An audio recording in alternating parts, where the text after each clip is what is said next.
My name is Michael Lees, and I'm a assistant professor in the Department of History here at UNH. And I want to thank you all for joining us for the second event in our Confronting the Racial Wealth Gap lecture series. This series is sponsored by the College of Liberal Arts through the Responsible Governance and Sustainable Citizenship Project here at UNH, as well as the Peter T. Paul College of Business and Economics and the Carsey School of Public Policy. It's being organized by faculty from a number of departments, including history, classics, humanities, and Italian studies, English, sociology, the Department of Management, as well as the Sustainability Institute and the Changemaker Collaborative. It is my pleasure to introduce our speaker for today, Dr. Tatjana Meschede, who is the Associate Director of the Institute on Assets and Social Policy in the Heller School for Social Policy and Management at Brandeis University. Dr. Meschede received her PhD in public policy from the University of Massachusetts, where she was awarded a research grant for her dissertation from the Federal Department of Housing and Urban Development. She was also a Fulbright Scholar, and in 2016, she was selected as the visiting scholar at the Federal Reserve Bank in Boston, where she analyzed new data on local race and ethnic wealth holdings. She has published widely on a variety of topics, including household economic security and risk, housing insecurity and homelessness, housing and disability, and racial and ethnic wealth disparities, which is what she's going to be focusing on today.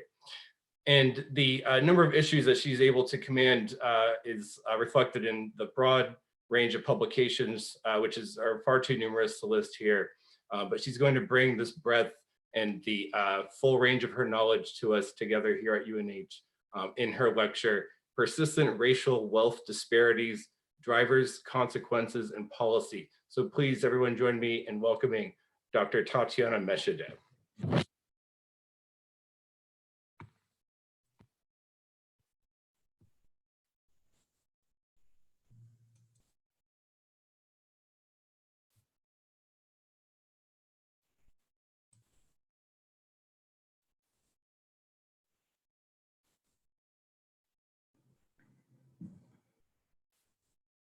So thank you so much, Professor Lees, for the introduction and the invitation for this talk. I'm thrilled to be with all of you today to talk about persistent racial wealth disparity, which lies at the core of much of my work. I will draw on a few of the projects that our team at IASP has been engaged in, containing a number of data points, so please bear with me. I look forward to your questions and response to the data I will share with you. I'd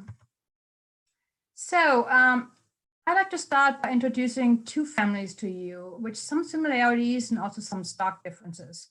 Both of these families took part in the IASP Leveraging Mobility Study, which focused on intergenerational impacts of wealth disparities. These interviews with these families took place in 1998 and again in 2010, and I will be introducing the family based on data we collected in 1998. So, meet the Batemans. The Batemans are parents to 3 children. Both parents are college educated. In 1998, Quinn was a stay-at-home mom. So the income came mostly from Maury, the father, through self-employment work as in movie production. And it amounted to about $100,000 a year, with some large fluctuations from year to year. This white couple raised their 3 children in a well-to-do coastal community outside of Los Angeles. The family was able to buy into this community thanks to sustained financial support from Maury's father. The children attend private schools, to which their grandparents contribute financially. In 1998, their net wealth amounted to about $165,000. And meet the Bazards, a Black family also living in metropolitan Los Angeles. They depend solely on the stability of their income. Both parents are college educated. Steve has an MBA and carries student debt from his graduate studies. Through their employer, they began saving in their 401k retirement accounts. With no help from family, in 1997, the Bazards used a large chunk of their retirement funds and savings for a down payment on a condo. With 2 full-time jobs, investing in a home felt like the next step for this young family. They pulled equity from the condo for innovations, and they both felt confident that this investment would be a stepping stone if they wanted to purchase a larger home. As their kids grew, while in education, they both put their daughters in private schools. Their net wealth amounted to about 19,500 in 1998. So as you can see from these families, if we would just look at income as an indicator of economic security, we would put both family as securely middle class. When we, however, take their wealth positions into account, the picture changes quite a bit, with much larger economic security for the Batemans due to their family wealth. So let me begin by sharing some numbers with you. Before I do so, I like to contextualize my talk on racial wealth disparities by noting that the US has the highest wealth disparities among Western nations. According to a very recent Federal Reserve Bank report, this wealth gap has widened to the highest levels in 2020 amidst the coronavirus pandemic. Today, the top 1% of US Americans hold more than 30% of total US household wealth, while the bottom 50% hold less than 2%. Within this larger context of wealth disparities, I will mostly focus on white-black racial wealth disparities. I do this for 2 reasons. Black and white wealth disparities have been consistently the highest, so the largest gap. On a more practical reason, we have much better data for Black and white households than any of the other ethnic groups. So these are the data that we have available to our analysis, which is one limitation. So let me start by sharing some data points. This blue line here shows the median wealth estimates for white families over more than 3 decades, 1984 through 2017. We are following the same households over time, all working age at baseline. And as you see at the medium, these white families were able to amass quite a bit of wealth over time. This kind of fits with economic theory that says that you start with lower wealth at the beginning as long your life course as a young adult, and then you grow your wealth over time, and then you are kind of spending down towards the end of your life. You see a few dips in this curve. These are based on recessions, early 2000s, and of course the Great Recession of 2008. So now let me share the same estimates for Blacks, and you see a very, very different picture. You see much lower wealth at the beginning, and in 1984, growing slightly, and then a dip since 2003, and the estimates have been pretty low since then, ending up with a very, very large racial wealth gap. And whatever data source you use, you come at pretty much the same conclusion, that on average, Blacks own about 10 cents to each dollar that a white household owns. So now you might say, wait a minute, maybe we should look at education. Maybe we should take that into account when we look at these estimates. As we know, on average, Blacks are much less likely to complete college. So this is what we did. We looked at college-educated household, and here I'm introducing the median estimates for their incomes over quite a different time period, 1989 through 2013. As you can see at these income trend lines, they kind of parallel each other. There's not much change in terms of the income gap. Actually, it narrows a little bit towards the end in 2013. And so I'm going to show the white estimates again in this blue line.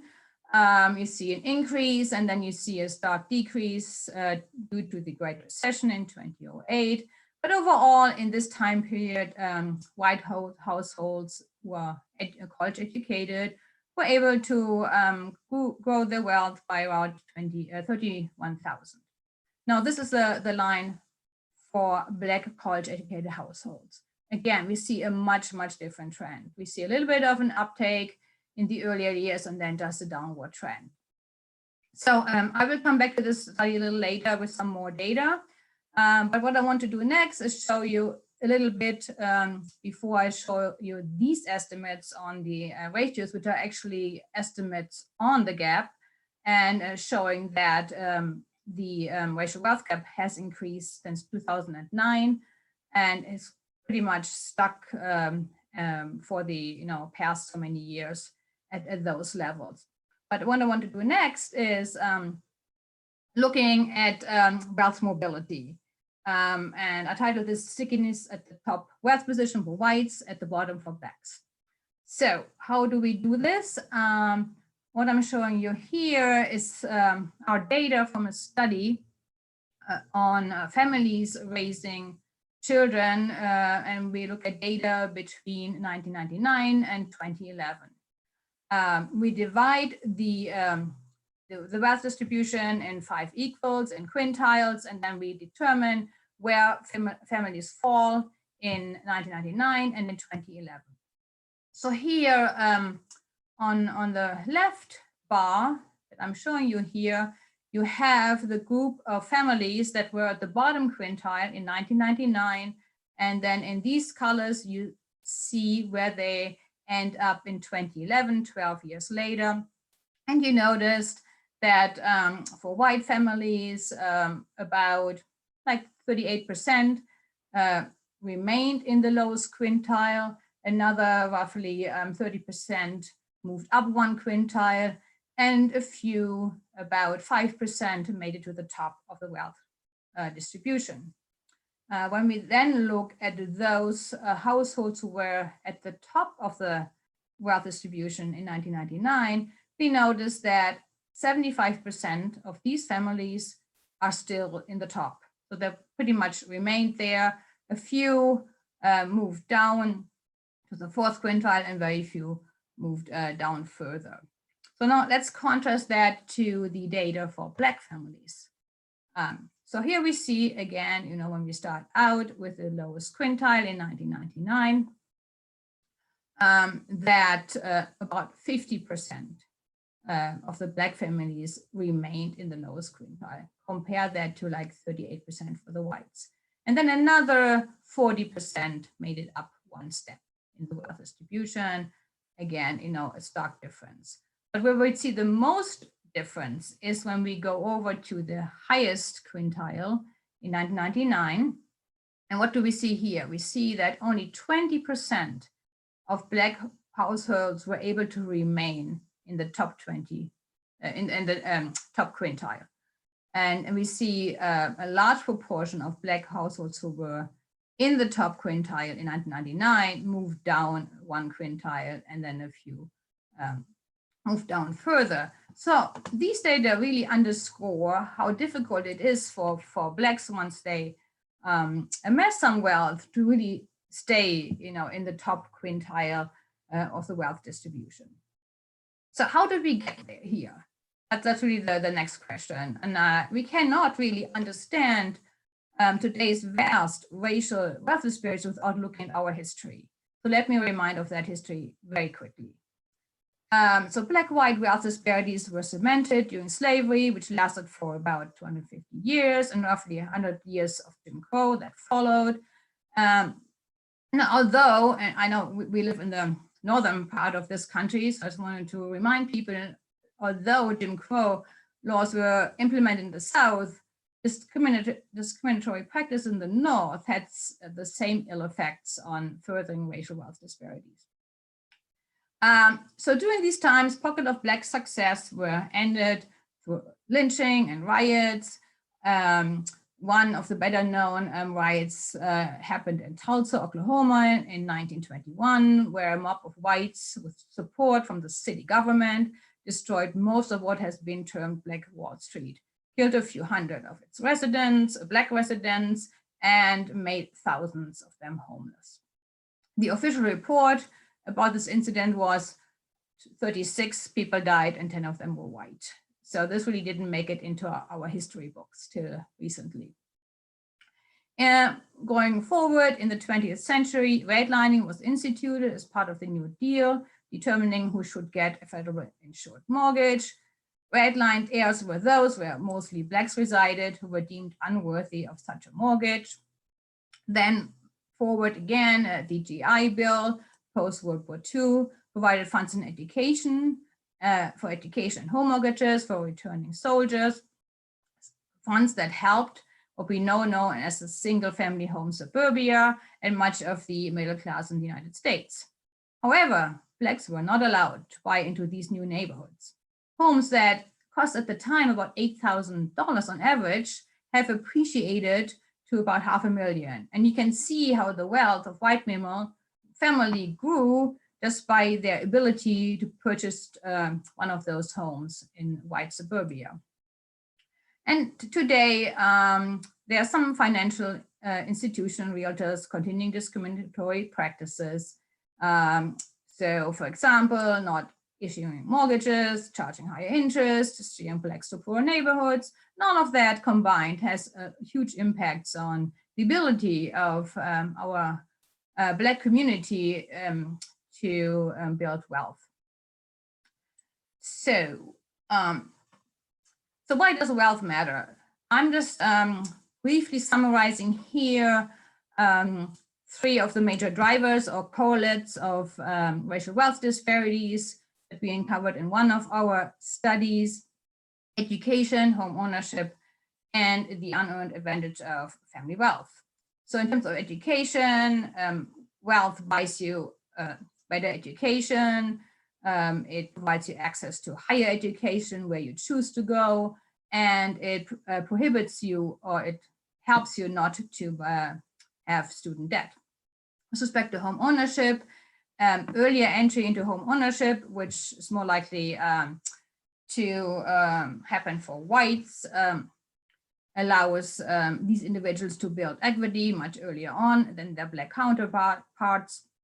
And with respect to unearned family wealth advantages, what I mean by that are really the inheritances that are given forward from generation to generation, but also family financial transfers. And I would like to look at those a little closer in my next data slides. So here I'm back at the study on college-educated households. And we are looking here at financial transfers into the households. Participants in the survey were asked in 2012 or ever over the life course, did you receive any financial help from your parents? What you see here that, I'm showing again the whites in blue and the Blacks in light red. So what you can see here is that whites are significantly more likely to have received any help in 2012, and even more so for education and home purchase. Just any kind of financial help for any reason for that, wherever we didn't find any significant differences. We think that the data for home purchase are underreported. That's based on our qualitative data, where we know that people often forget that parents might have contributed to their down payment of their homes. And then when we look at the amount, we only have the amount for 2012. We also see significant differences. So when whites get help from their parents, they also receive larger amounts. So now, next we're going to look actually financial support of adult children. So giving resources to the next generation. Same data points.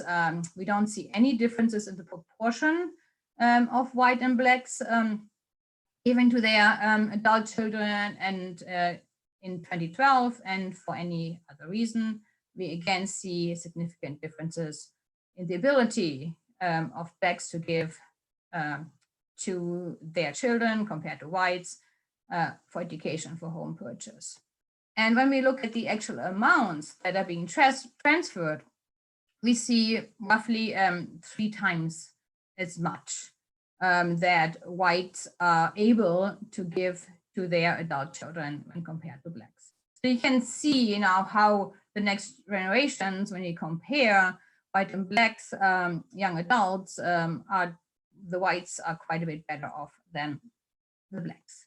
And now, lastly, participants were asked about providing financial help to their parents.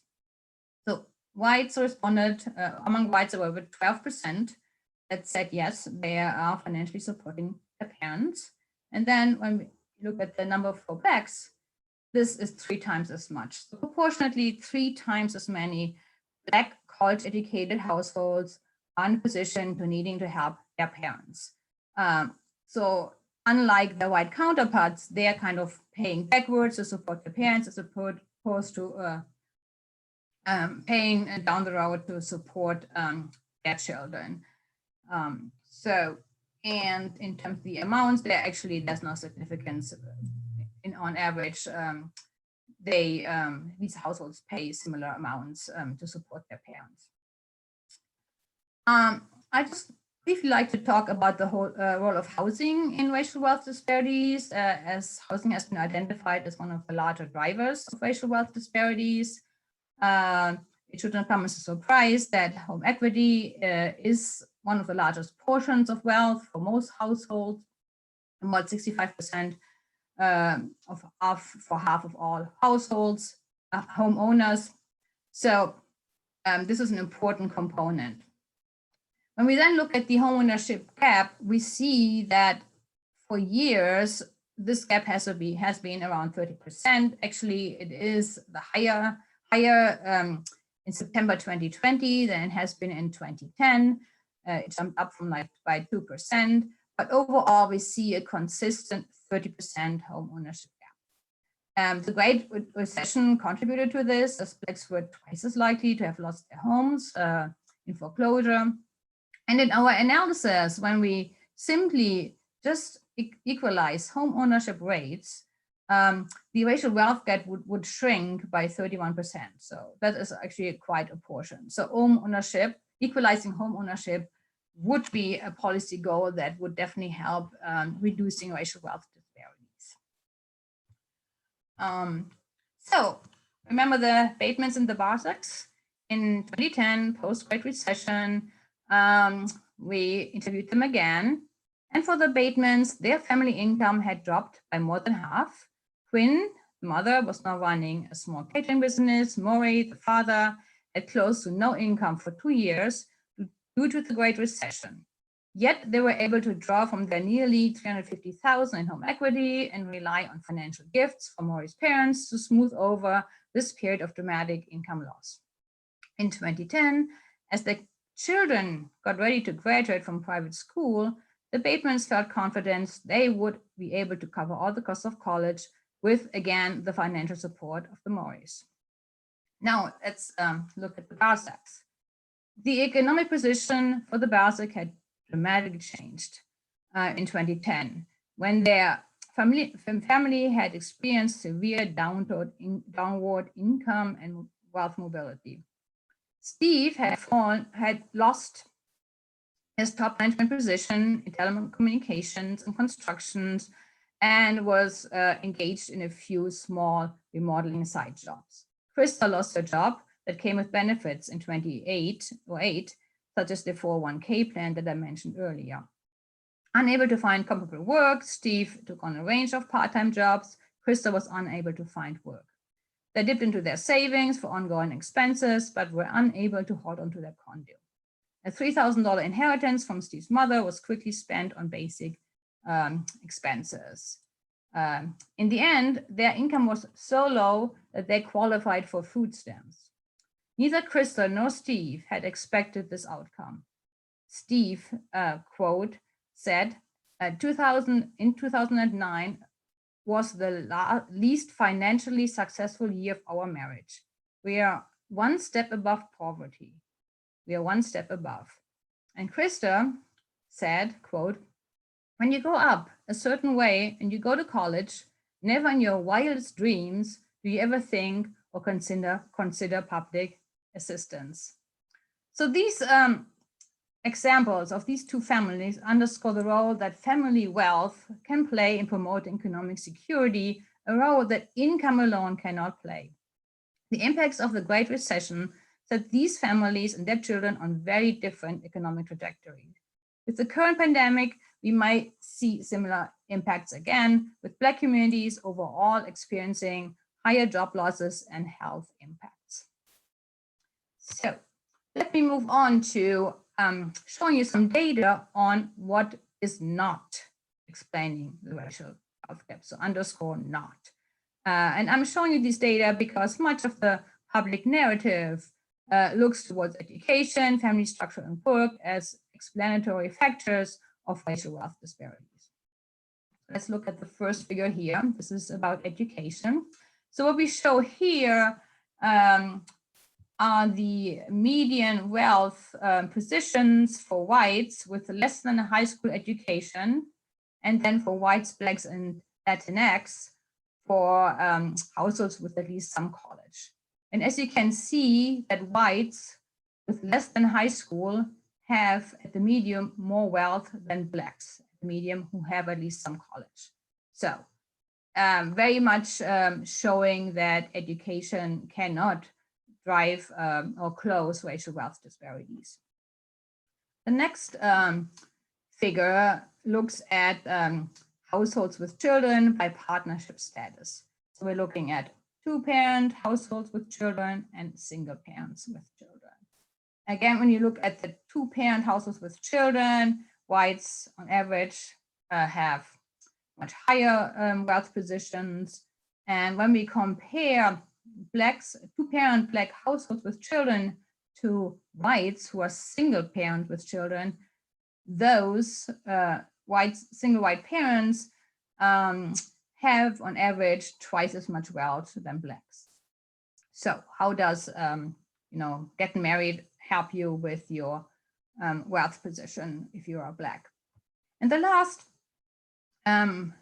figure here looks at full and part-time workers or working households under the age of 55. Again, whites who work full-time, they stick out with their wealth position. When we look at full-time Blacks and Latinx, and then part-time workers, we see that whites who work part-time have almost the same wealth position as Blacks who work full-time. So again, working more is not going to help Blacks to increase their wealth overall. So let me end by introducing two bold policies to address these existing racial wealth disparities. One is reparation in response to the atrocity committed against our Black citizens, and to the history and condition that government has created for Black communities over the few centuries that this country existed. HR 40 is a proposal, a bill for the Commission to study and develop a reparation proposal for African American Act, which has been introduced in Congress since 1889 with very few sponsors. This year, for the first time, this bill has 170 co-sponsors and might have a chance to get passed, perhaps.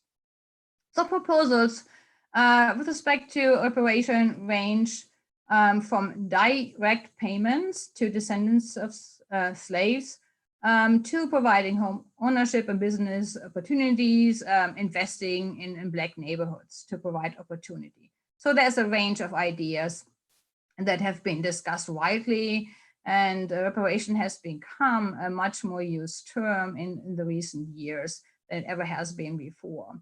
The US Conference of Mayors has endorsed reparations, and multiple local reparation bills and policies have been introduced. For example, in Asheville, North Carolina, funds have been set aside to invest in home ownership and business opportunities for the Black residents. And another policy I like to introduce are baby bond savings accounts. So this policy has as its goal to provide financial resources for all young adults, not only those who were fortunate enough to be born into affluent households. So one example is Senator Booker's American Opportunity Act, In this proposal, every child that is being born receives $1,000 at birth, and then annual contribution to these accounts up to $2,000 based on parental income. So if you're born to affluent parents, there will be no contributions. If you are born to parents in poverty, there will be up to $2,000 every year put into your account.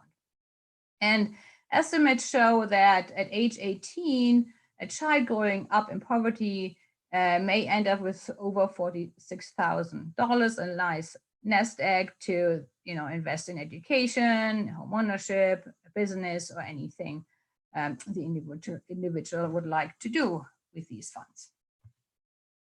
So that brings me to the end of my data talk.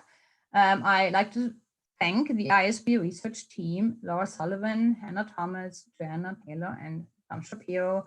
Also have links to our publications that I cited throughout this talk. And with that, I look forward to your questions and the discussion.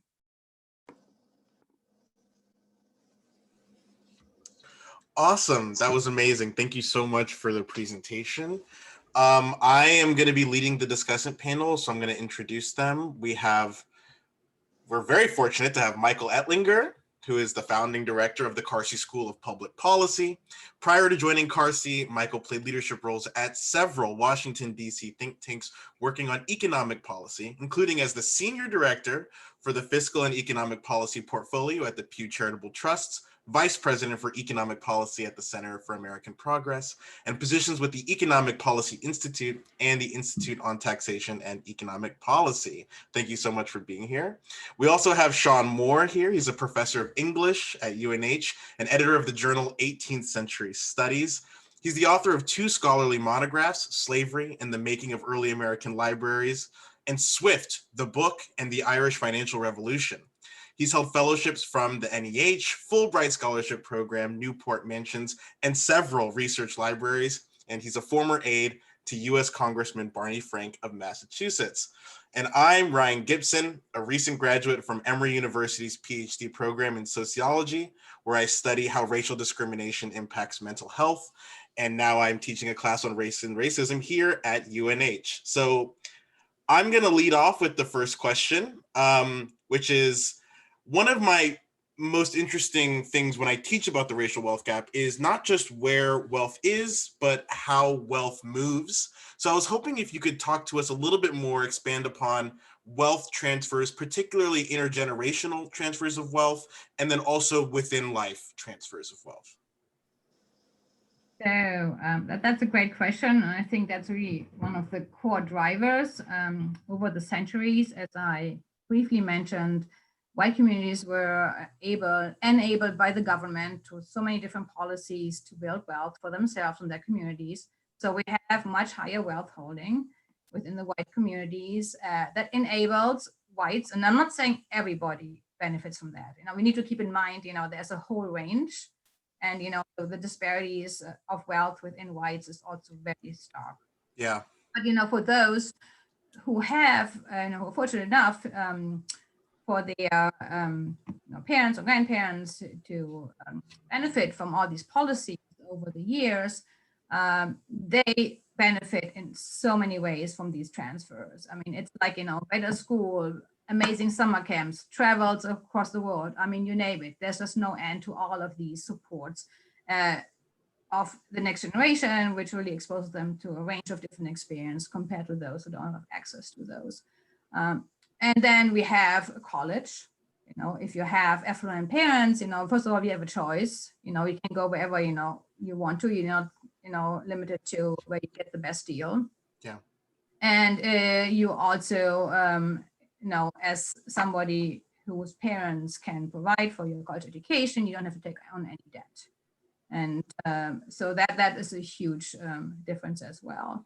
And then, lastly, let me just mention home ownership again. So on average, whites enter into home ownership at least 7 to 8 years earlier than blacks. And in those 7 to 8 years, that's when you start building home equity into your homes. Yeah. And again, why can whites do that so much earlier? It is the family wealth that helps them move into home ownership. Wow, thank you so much. That was an excellent answer. And by the way, I just wanted to reiterate for everyone that's watching, we have a great turnout, which is amazing. Feel free to put questions in the Q&A and we'll try to incorporate them in throughout the panel. I'm sure there's a lot of interesting questions out there, so I just wanted to point that out. Michael, do you want to take the next question?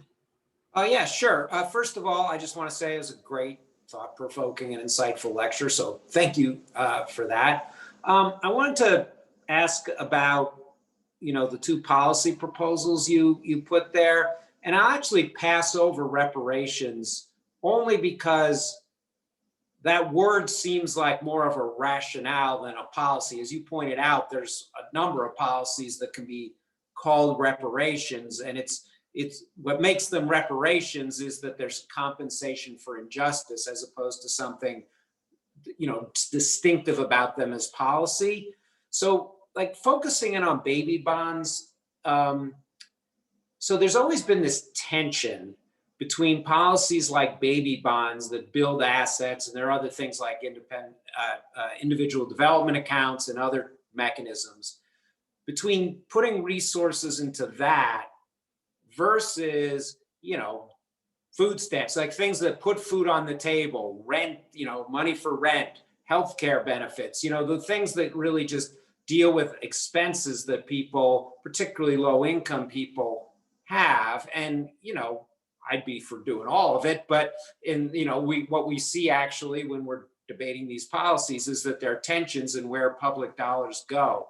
And I'm wondering, how do you think about that tension between building up savings, especially for people who actually have kind of more immediate needs?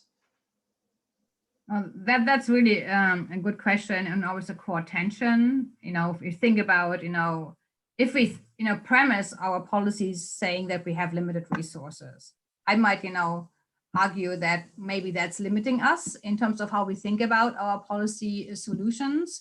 Of course, people and children need food. There's, people also need housing, and we don't provide that to everybody who needs it in terms of housing supports. But what really gives people a leg up, but make people not stuck in poverty is opportunities to have some resources when they finish high school to think about the next step, to have some resources to invest in college, to have some resources for perhaps starting a business. We know it's much harder for Blacks to get credits. The banks are not neutral with respect to how they serve people of different skin color. We have gotten better, but there's still some problems. Same with mortgages. So so my response is really, just thinking about welfare food stamps is not going to help, provide the leg up that some kind of saving accounts like an IDA or children's savings accounts, or even a bolder one, which is the baby bonds, which is really, linked to the children's savings accounts to some extent. It's just, more money provided, would, provide us with more dramatic results. Thank you. Okay, great. Sean, do you want to bounce in there? Sure. I'm going to give you a little, personal history here as I ask my question. But my question is really about the relationship of the ending of welfare as we know it during the Clinton administration, and possibly coming back with something like a universal basic income. In 1999, I had the opportunity to interview Peter Edelman, who had been Secretary of Health and Human Services, and he resigned from the Clinton administration because of the end of welfare. His wife, Marion Wright Edelman, was head of the Children's Defense Fund, and both of them felt that ending welfare as we know it would not just be detrimental to Black families. The vast majority of people receiving welfare were white. But I was struck when you were presenting your graph there that 1999 was this kind of peak year for, or a very good year for Black wealth. So I'm wondering, is the racial wealth gap partially attributable to the decline of welfare?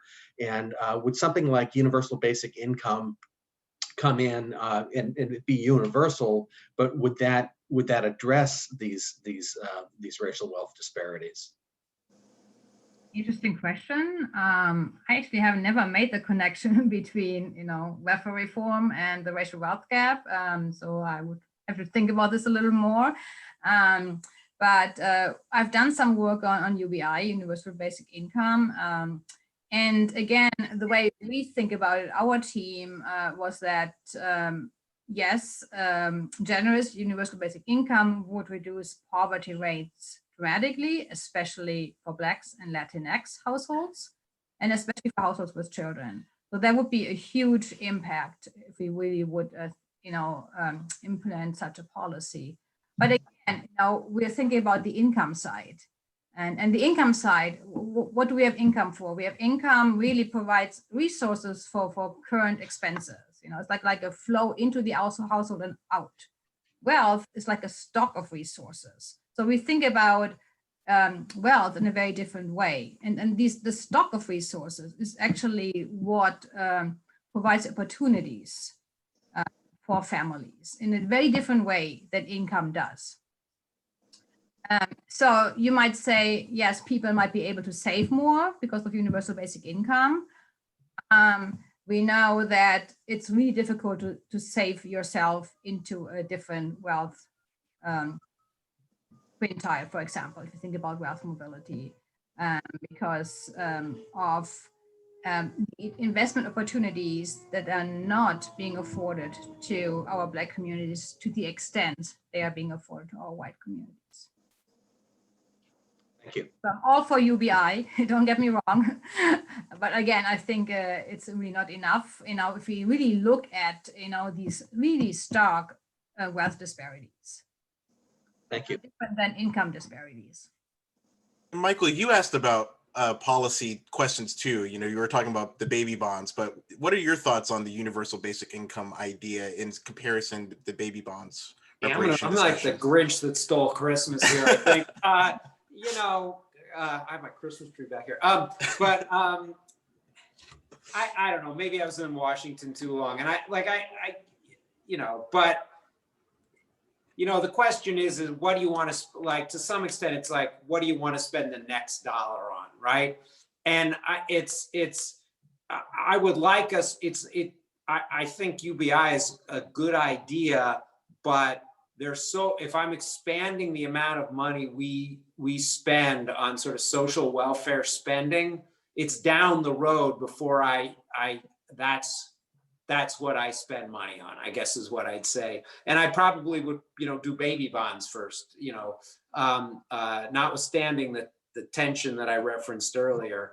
And I just think Tatjana made a very good point just now about how it's hard to income your way to increase savings. I mean, obviously, like savings people have are the current world are the result of income pretty much, but it's like incomes have to get very, very high before the savings rate gets to be at such a level where, their needs are completely satisfied. They're living the kind of sort of American dream lifestyle they want. And then they have enough to really save, above that to have the kind of cushion and the kind of things that Tatjana was referencing in terms of, making a real difference generationally where you're passing significant wealth. I mean, I would say, housing has come up a couple of times.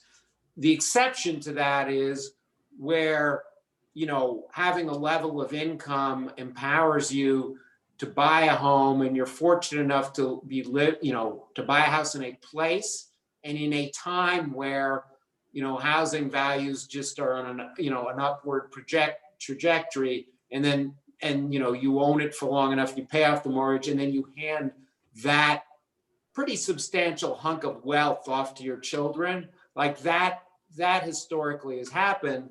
Unfortunately, the best eras up to now that has been sort of most consistently possible have been areas where particularly, Black Americans were by all sorts of means excluded from that opportunity. So it's just, so that's one of the legacies of all of that.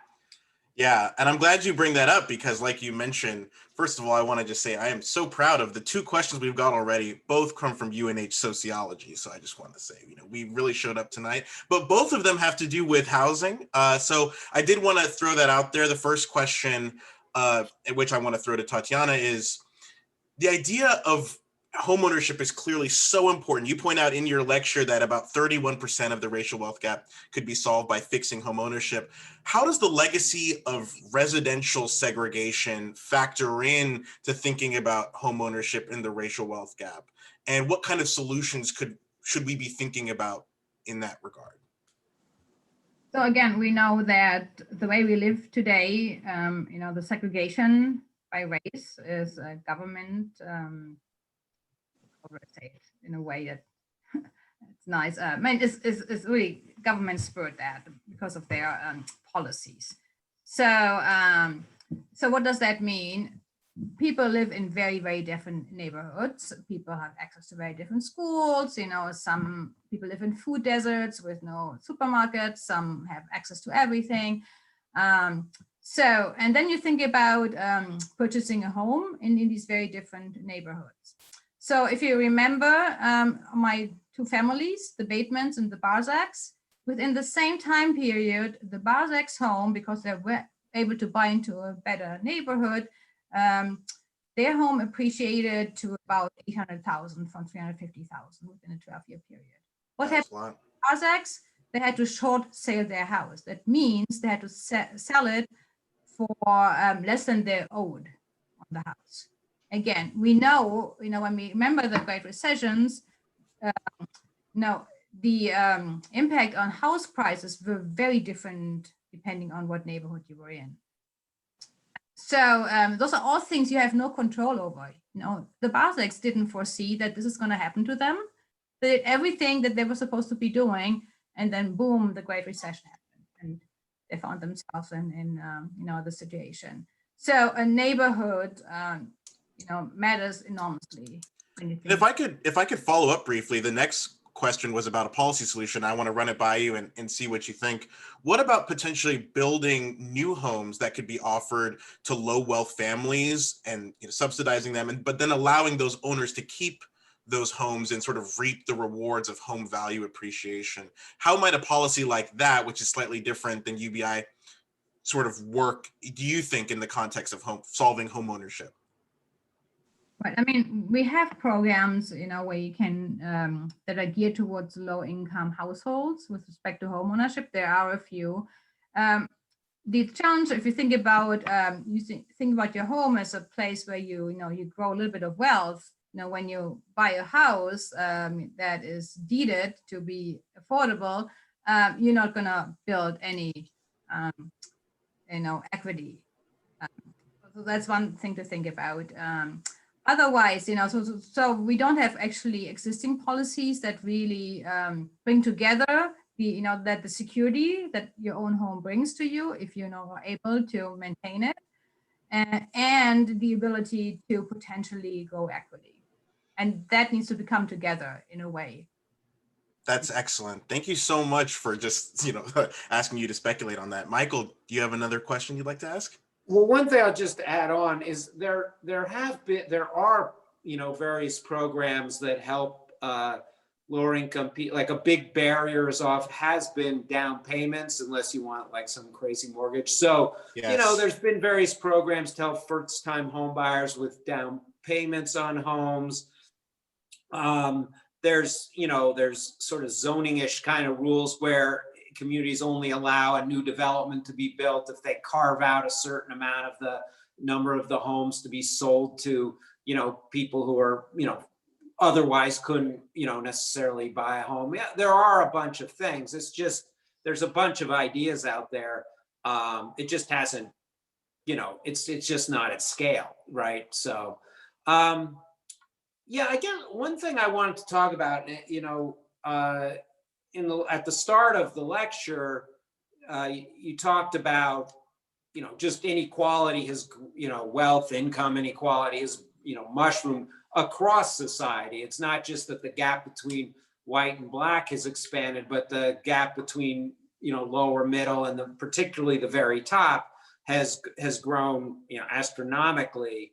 And which leads me to the question about, is sort of, it's not strictly, but some people argue that the racial gap is, largely just an artifact of the class gap. And I think you've pretty much undermined that argument effectively in your lecture.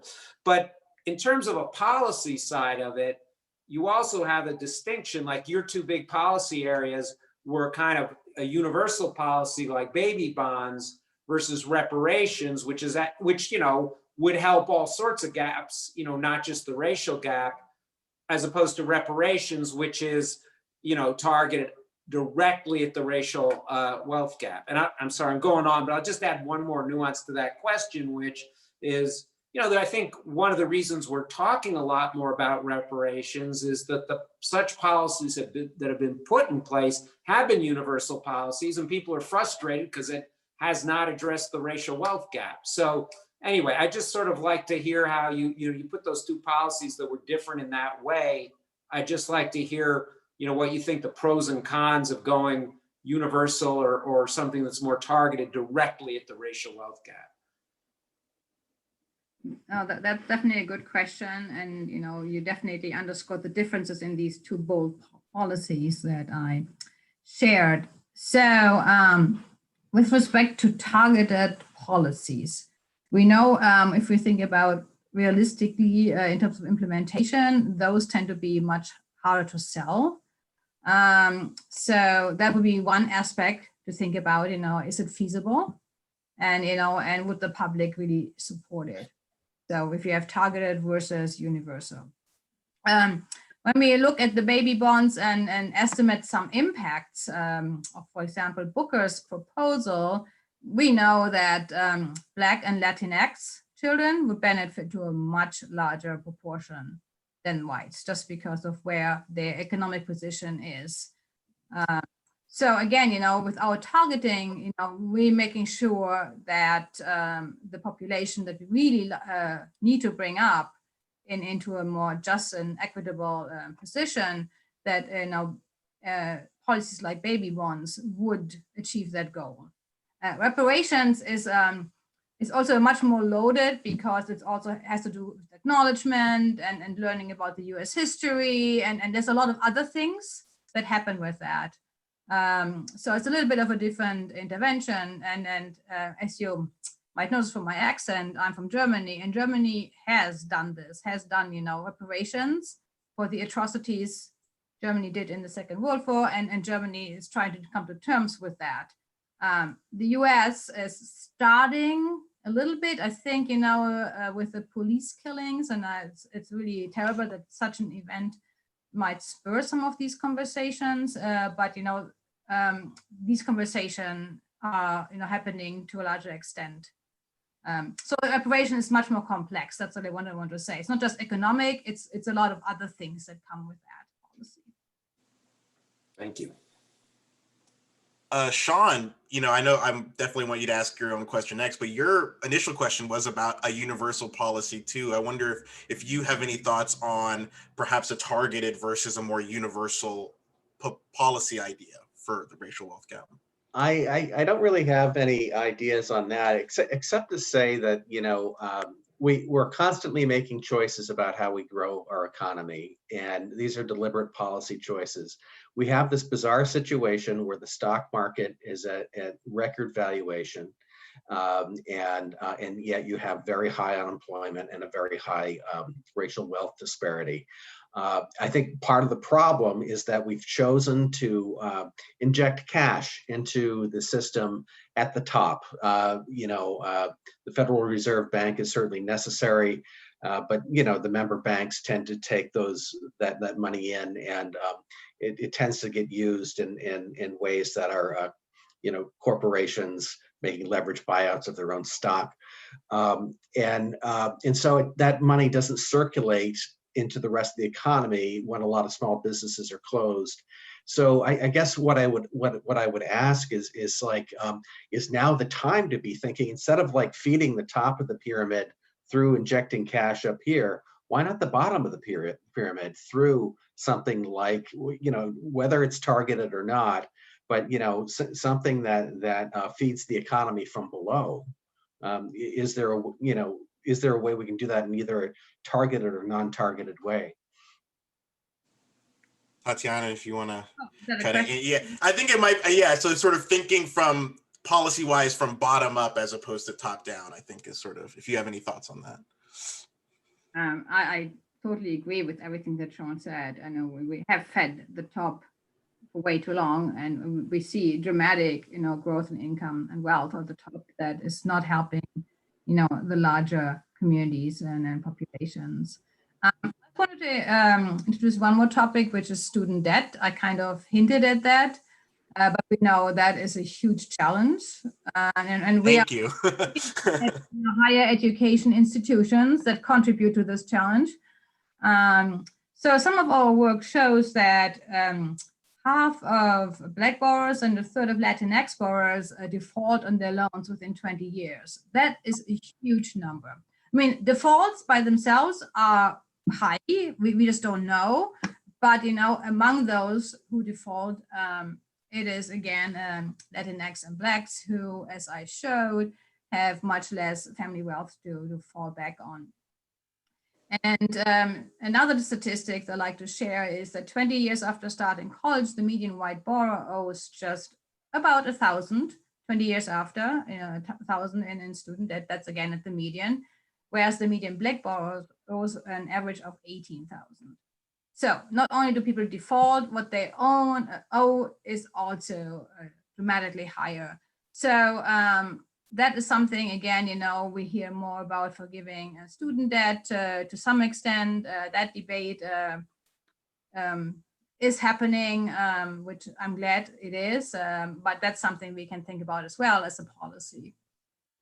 Yeah, another universal thing that, again, would disproportionately, though, affects the Black-white disparity and the racial wealth gap. I think. Yeah, can I just chime in? Yeah, please do. Please do. Whether it's universal or not is actually a matter of, is a contested turf. I mean, there's a lot of people who are saying it shouldn't be universal because actually, the argument is, in terms of the people affected, it'll be disproportionately people of color. But in terms of the dollars, there's concern that it's going to be, people who are making very good livings as doctors and lawyers. And, and also, I mean, I think there's a fair concern that whatever you think about the burden being put on people who are college educated, people who are college educated who actually get their degrees, leaving aside the people who have tons of debt and don't actually graduate, which is a big problem. But people who have, like, in terms of where you're going to put your resources, like, do you want to put them into helping out people who have a college education, which makes their prospects for earning money much better, right? Or do you want to, or do you want it to put people who don't even get to go to college? So there's a lot of tensions in that dialogue. I mean, I am also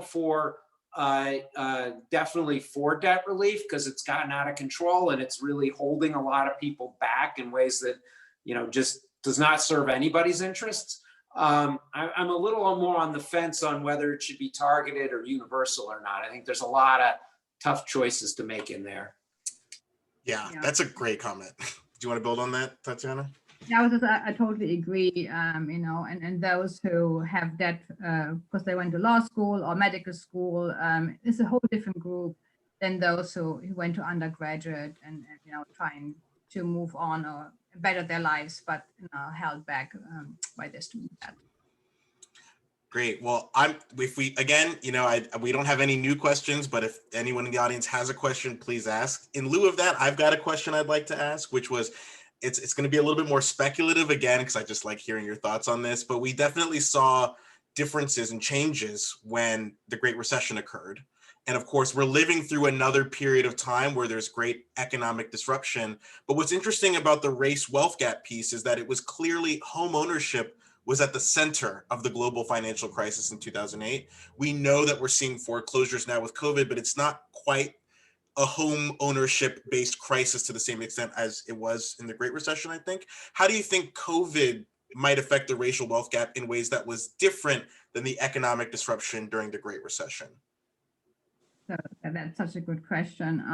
So COVID impacts Black communities with respect to unemployment. We have much higher new unemployment rate. I mean, unemployment is always twice as high among Blacks than whites. That is, again, this never changed. But through COVID, we also see, more Blacks losing their work. And more Blacks are much more likely to be impacted by COVID as a health problem. So, I mean, just putting those two together, they will have some economic impact in some way, even though this is not a housing crisis per se. Although, people are not able to pay their rent and there's eviction crisis just looming. So that's not really home ownership. But, once you have an eviction crisis, that is often linked to home ownership because people who rent apartments, also there are people who own them, and they might be impacted in some way. We really don't know yet, but there's a few red flags. And let me just say, it also depends on what the government response is to this, right? I mean, if we just let people who are unemployed, and can't go back to work, which again is disproportionately affected, Black communities and Black people, it's like that's going to end up, the way this story ends is going to be way different than if we actually do help out people in those situations to a greater degree. Yeah, it's very interesting. It's all in progress, right? The next few months are going to be very critical. So that's kind of interesting. Right. And the crisis we are experiencing, the economic crisis, the Great Recession or the pandemic, have much worse impact for people of color. So, some of things. Think about at some point things have to get a little better, and the gaps are gonna shrink a little bit. Then we have the next crisis, and the crisis really impacting the gap to increase.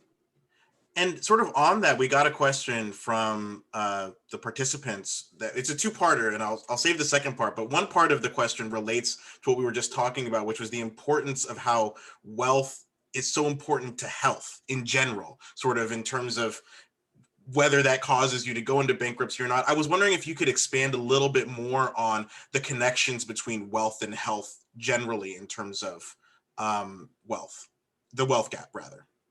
Yeah, I mean, the connection can go both ways. We know wealthier people Great point. are better off, they're healthier. And then, people who experience a health shock might lose their wealth. So it's the other way around, so it can go both ways. So how does that relate to racial wealth disparities? We did actually some work on unforeseen health events impacting wealth trajectories, and we actually didn't find much, surprisingly. But again, you're starting. That's very surprising. Yeah, but you're starting out with whites earning so much more wealth. So it's really hard to find something when you have, such a dominant group with respect to your variables. So it can function both ways. And we know that medical debt has been a very big problem. The Affordable Care Act kind of took care of a little bit of that and puts that on the right trajectory. But we still know, with the kind of insurances we have here, and forgive me, but I'm always comparing to my home country where everybody's insured and we don't have medical debt. That's totally okay. It exists in the world, sometimes we have to look outside our borders, there are different policies elsewhere. So medical debt is still a huge challenge to wealth disparities. Great. I hope that answered at least part of the question. Michael, did you want to chime in, make sure you get another point of discussion in? I mean, I have other questions, but I don't really have, I have nothing to add to that. I learned something actually. So No, for sure. Go ahead and ask one of your questions. Yeah, I just,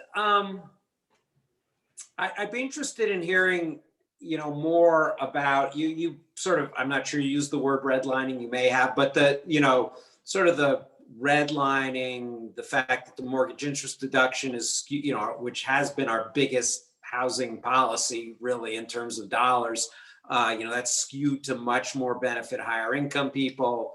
Retirement, the 401k system benefits higher income people. And, so there's sort of all of those things pushing, either keeping people of color out or pushing the benefits up to wealthier white people disproportionately. I wonder if there are thoughts on how, like, what you could do, like in retirement or in housing, or just more generically bringing capital to like minority-owned businesses, Black housing in Black neighborhoods, sort of the capital structures and the kind of institutions you need to deliver that. I'm glad you mentioned the whole mortgage interest deduction. And the reason I'm saying is that we give more money to wealthy homeowners to the tax code than we provide housing vouchers. So again, that's a welfare payment that we do deliver to the tax code with no advantage of doing so. We're not going to get more people to buy homes just because we have that tax credit. So there's a lot of welfare happening for those who are really well off. And the tax code is actually a really good example. The same is true for retirement accounts. It advantages those who are already better off, but those are transfers to the government decisions. So you're asking about investing in Black communities. That's exactly what, for example, Asheville in North Carolina, that's what they're trying to do as part of their Reparations project. They just announced it, but that was really targeting their Black communities with opportunities for business creation and home ownership. How they're doing it, it was just announced this year. It's definitely a new approach, but I think that is definitely the way to go. And something about that as one of like the policies that would fall under reparations.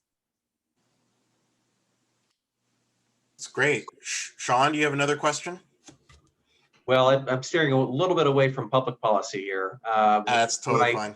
It relates to reparations. One of the things I noticed in writing my recent book is I studied the slave trade and the evolution of capital in the United States. And just to use a kind of example, someone might start out a white male working on a ship, work his way up to ship captain. Then through the slave trade and trade in slave produced commodities, own several ships to the extent to where he begins to loan money out to other people, and he becomes a bank essentially, and that's how our banks were formed. So when we're talking about racial wealth disparities and reparations, in a country like the United States that is essentially run from the private sector. Should we be looking for reparations rather instead of from the government, from large financial institutions? I don't know how you would compel that. I don't know, but it just seems to be these institutions, have huge power over policy, and a lot of their origins are in the slavery era of the United States. And so, could reparations be non-governmental? In that sense, should it be coming from these institutions? We can pull it off. We're all for it, and yes, it should, because these institutions have benefited over the centuries and still benefit because of what they have done. So I would definitely. We just have to go back to again the Great Recessions. We know the predatory lending that occurred, that was almost criminal. And nobody was, taken to court because of their actions, but the people who were relying on good information and mortgages lost their homes. Again, nobody was, in terms of, how do you say, was, I can think of. Prosecuted or? Prosecuted, justice was not served. That's what I was looking for. really, because those who were at the other end lost everything that they owned, and others benefit for those, and then there was definitely no justice served. So institutions, I think, if there's a way to pull that out off in this country, I think would be a good way to go. Sean wants to give JP Morgan Chase to the Yeah. ACP and just split it all up. They already got layman, right? I was gonna say. Split it all up. It's such an interesting question. And speaking of justice serve, I love myself a good transition. And in the chat, we got a question about disproportionate rates of incarceration of Black people and how that might affect the racial wealth gap. Now, I know that wasn't something that we asked you to prepare about. It might be outside your wheelhouse, but if you have any thoughts about the way that mass incarceration and the racial wealth gap sort of are intermixed, what would you have to say about that connection? I mean, we know that incarceration has a huge impact on the communities, on the Black communities where, people disproportionately are coming from, who we put into prison, in terms of incomes lost, in terms of fines and fees paid. So without having done a study, we just know that has to impact what's happening in Black communities with respect to wealth. Certainly there's something going on there. And then we also had a question I thought was really interesting and I hadn't thought of before about social capital. In what ways should we be thinking in terms of outside of purely economic solutions, but thinking about ways to increase social capital for Black families as a way of increasing wealth, including things like businesses, neighbors, community, law enforcement, et cetera? How should we be thinking about that connection, social capital to financial capital in this kind of scenario? The way I think about that is they really go hand in hand. I mean, you need a little bit of financial capital to do something, but the connections you have, with your neighbors, your community, the connection that they have that they might help you with, and connecting you to move up in some fashion are also critical. And so that's actually a really interesting area to think about how we can invest, into social capital. Yeah, if I could just, Please. a friend of mine wrote this really interesting article. I'm actually trying to get him to, it was a short article. I'm trying to get him to expand it, but on, it's a little speculative, but there's lots of talk that, we're communicating this way and lots of businesses are operating this way over Zoom, and the pitfalls, and there's talk about, we will still lots of businesses will still, to some extent, stay in this model, virtual offices to a much greater degree. And what he points out is that there's real risks to that because a lot of the integration that happens in our society, a lot of the relationships that, are developed in the workplace, like he talks about, you walk around a city and you see a lot of where you see, Black and white people together is like people who work together out to lunch or around the water cooler and stuff. So a lot of that kind of relationship building and social capital that gets generated is in the physical workplace. And it's very hard to replicate that because a lot of it's informal and it's, as I said, lunch, water cooler. And, he was expressing concern that that could be a step back in that regard.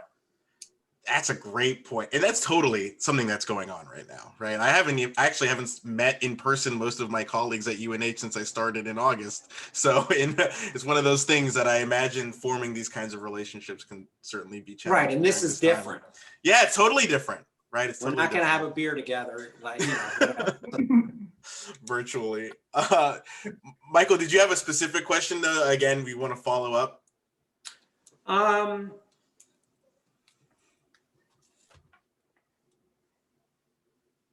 I guess I would kind of come, maybe just getting back to sort of a point I made at the beginning about Sure. reparations being more of a rationale than a policy proposal. And I've seen, there's huge ranges of what the dollar amount would bring justice, in terms of reparations. So I just thoughts about the range of policies that kind of fall under that umbrella. And another, this was a point I saw made was well, okay, if we do reparations, are we done? Like, okay, like, there was an injustice.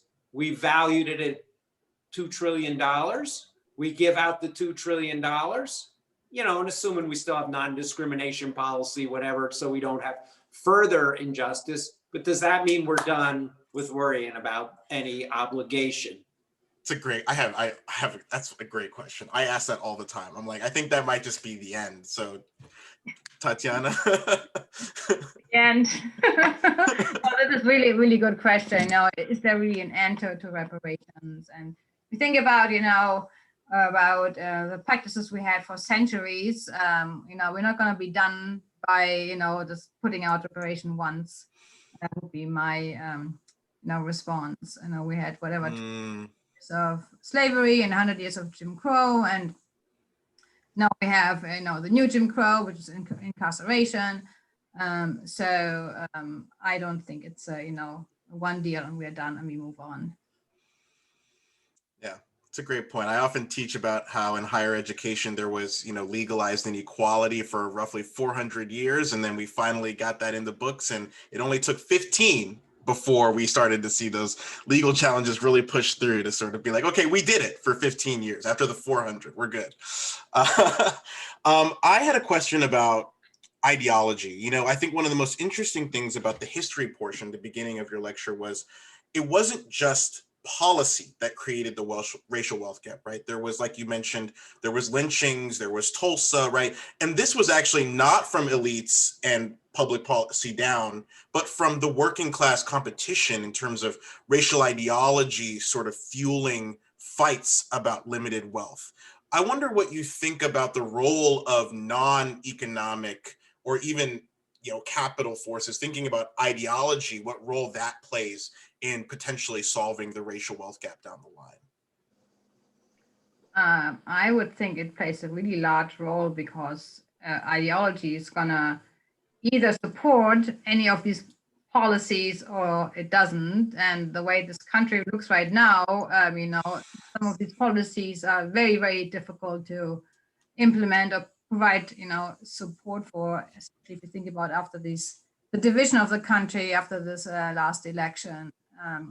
So we can't move forward without dealing with that to some extent, because there's going to be pushback from, you know, the 70 million who voted for a certain person, and that's a huge number of people.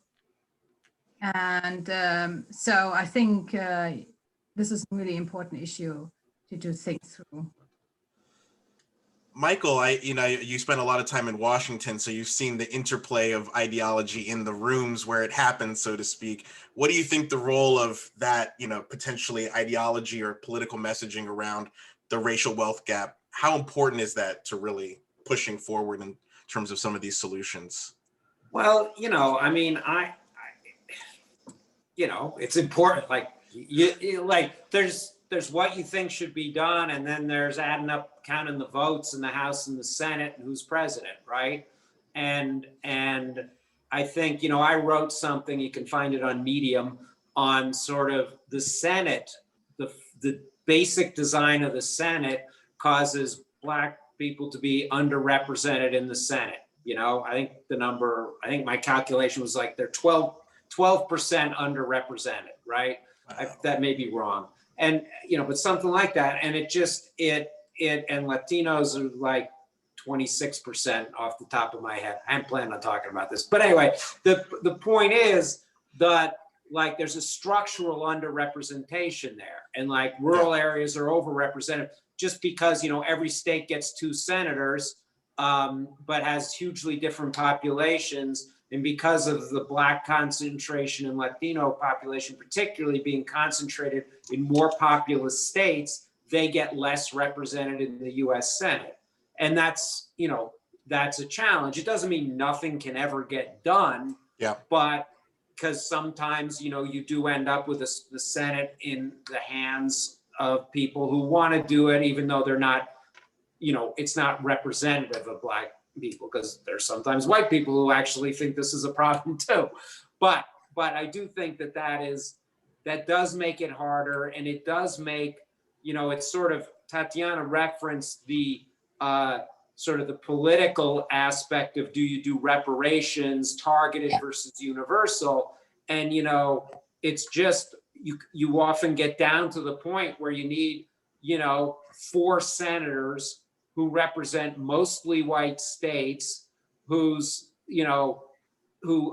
voters they need. When they hear reparations, they get a little, and it'd be great, if we can over time persuade them, but you know what? The votes this week, we're not going to persuade all those voters to change their mind, and we need it. And so a policy that might not be your ideal, targeted policy or whatever, you need something that's going to have appeal on other grounds. I mean, that's just kind of the reality you bump up against. And there's trade-offs between holding out for the long term, and getting the message out and getting people to have a richer, deeper understanding and perhaps come along, versus getting stuff done by getting those last 4 senators you need by doing something else. So.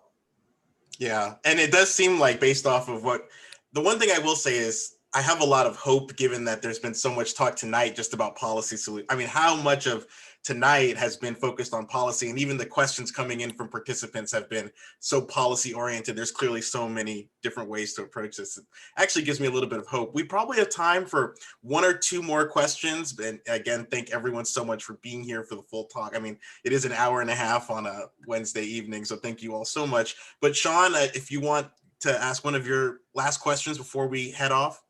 I suppose I could. This is really thinking about what Michael was saying about ideology and what we deal with in the state of New Hampshire, this libertarian state, and the best term I've heard to describe the approach to solving these kinds of problems, in terms of this libertarian outlook, is the charitable industrial complex. Peter Buffett coined this term. He runs a large charity. His father, gave him this charity to run, about educating impoverished young women in the developing world. But one of the argument he was making is that this is kind of a neoconservative approach, that private charity will solve racial wealth gaps and other kinds of problems like that. New Hampshire is a state where it's running off of that principle. I'm not sure what the racial wealth gaps are in the state of New Hampshire, but isn't this a case study for why that approach does not work? I mean, white people in New Hampshire don't give to other white people at white institutions like UNH, let alone to racial minorities. And so I guess, that's one of my abiding interests is that ideology. Once again, private charity versus public policy. It's more of a statement really than a question. Well, no, it definitely is a question. So I could just reframe it for Tatjana. What do you think about the idea? I mean, we talked a bit about public, and then we talked about private, but this would be a different kind of private. What do you think the role of charity is in potentially alleviating some of the racial wealth gap? Wow, do you want my honest answer? I do. I want the completely honest charity answer. Let's talk. I want the complete honest answer. That's what we came here tonight. Well, I haven't really thought about philanthropy. I mean, there's actually Black leaders in Boston got together to put their wealth to invest in Black-owned business. So that's kind of promising. I definitely like that. In general, the way I think about philanthropy, and I know that's very prominent in this country, is that we create a system that people, amass so many resources, they can create a foundation, and then they decide whom they're going to support. That is very anti-democratic in my sense. That's the honest answer. That's the answer. I definitely support. Good answer. I really support that fund that has been just created in Boston. I'd be happy to contribute to that, because this is Blacks investing in Black community, Blacks that have been able to do better. We got to preach from the Q&A. That made me feel there we go. Very interesting. And so we've got probably time for one last question. And I think it's an interesting one because it's been in the chat for a while, and it deals with a very interesting way of thinking about policy, which I think is interesting. Using something like a works progress administration type idea where, you know, especially after COVID, we're going to be trying to put people back in employment spaces. How can we link public policy towards getting people back to work with trying to solve the racial wealth gap or wealth gaps in general? Sort of, is there a way you think that we can connect linking home ownership and debt relief to public policy oriented towards working? Or is that sort of like something that we need to sort of think about more? I mean, and this is an open question. Anyone can really chime in. Yeah, I don't have a quick answer to that. I think that's definitely an intriguing idea to think Yeah, about. And we have to be creative. exactly. Move the needle forward. And this was definitely one of those questions that made me think. I was like, there are definitely people thinking creatively about how we can solve this. Michael, I didn't mean to cut you off. I mean, the one thing I would say is that this recession, more than others, arguably, has really focused on certain industries. And, you know, without belaboring it, you know, historically, the notion of stimulus and reinvigorating an economy has been about, you know, you just sort of generally increase demand in the economy and it comes back. In this recession, you may need to focus on almost rebuilding certain industries. And I think if we don't think of it that way, there's the risk of increasing racial gaps, because some of the industries that have been hit the hardest have been industries, you know, where people of color work. Yeah. And so, you know, part of this is just paying attention to that sort of thing, you know? Yeah, well, I think this is a great way to end, you know, thinking again about policy. But Dr. Meschede, thank you so much for spending time and providing your expertise with us at UNH. We're very grateful. And thank you to Michael and Sean for your engaging questions and discussion. I think I learned a ton. So thank you all so much. And yeah, I hope the panelists stick around. This is part of a speaker series that's going to be going on all year. So if you liked what you saw here, be sure to tune in to some of the later speaker series events. And again, thank you all so much for spending Wednesday evening with us. Bye.